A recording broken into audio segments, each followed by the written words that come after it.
ይስጥልን ውድ የቻናላችን ቤተሰቦች የዛሬ አዲስ ቲዩብ ነው ከዜናዎቹ ጋር ሳሮን ሙሴ ነኝ አብራችሁን ቆዩ።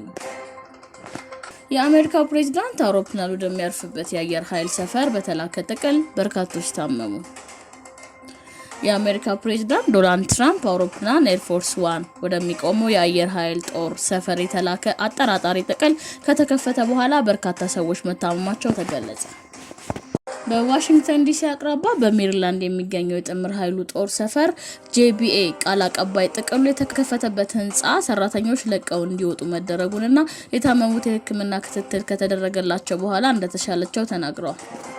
CNN ወደ ጦር ሰፈሩ የተላከው ጥቅል ምንነቱ ያልታወቀ ነጭ ዱቄት የያዘ እንደነበር ስማቸውን ያልተገለጸና በጉዳዩ ላይ የሚደረገውን ምርመራ በቅርበት የሚከታተሉ ያላቸውን ግለሰቦች ጠቅሶ ዘግቧል። የአየር ኃይል ጦር ሰፈሩ የአሜሪካ ፕሬዝዳንት አውሮፕላንና ሰራተኞቹ የሚጠቀሙበት ሲሆን ብዙ ጊዜ ፕሬዝዳንቱ ወደ ተለያዩ ሀገራት ጉዞ ሲያደርጉ የሚነሱት ከዚህ የአየር ኃይል ጦር ሰፈር ነው። የJBA ቃል አቀባይ ምንነቱ ያልታወቀ ጥቅል የተከፈተበትና ከርሱ ጋር የተገናኘ ሌላ ህንጻ ለጥንቃቄ በሚል ሰራተኞች ለቀው እንዲወጡ መደረጉን ገልጸዋል።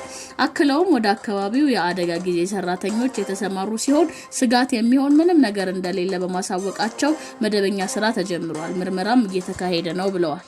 CNN እስካሁን ድረስ በተደረጉ ምርመራዎች ምንም አይነት አደጋ የሚያስከትል ነገር አልተገኘም ብሏል። መርማሪዎቹ ከጥቅሉ ጋር አብሮ የመጣ የፖለቲካ ፕሮፓጋንዳ ጽሑፍ እየፈተሹ መሆኑ ታውቋል። ነገር ግን በቡድን የተደረገው የምርመራ ውጤት በጥቅሉ ላይ ያለው ይዘት በሰው ላይ ጉዳት የሚያደርስ ነገር እንዳልሆነ አመልክቷል። የሚደረጉ ተጨማሪ ምርመራዎች ግን እስካሁን እንደቀጠሉ ናቸው። ሸጋውን ጥቅል የከፈቱ ሰዎች ያጋጠማቸው ህመም ምንነቱ እና ምን ያህል ጉዳት እንዳጋጠማቸው እስካሁን ግልጽ አይደለም። ወታደራዊ አየር ኃይል የሚገኘው ከዋሽንግተን አቅራቢያ በመሆኑ የተነሳ የአገሪቱ ፕሬዝዳንቶች አውሮፕላን የሆነው ኤር ፎርስ 1 የሚነሳውና የሚያርፈው ከዚያው ነው። ፈጣንና ታማኝ ዜና እንዲደርሱ ዛሬ አዲስ ቲዩብን ላይክ፣ ሼር፣ ሰብስክራይብ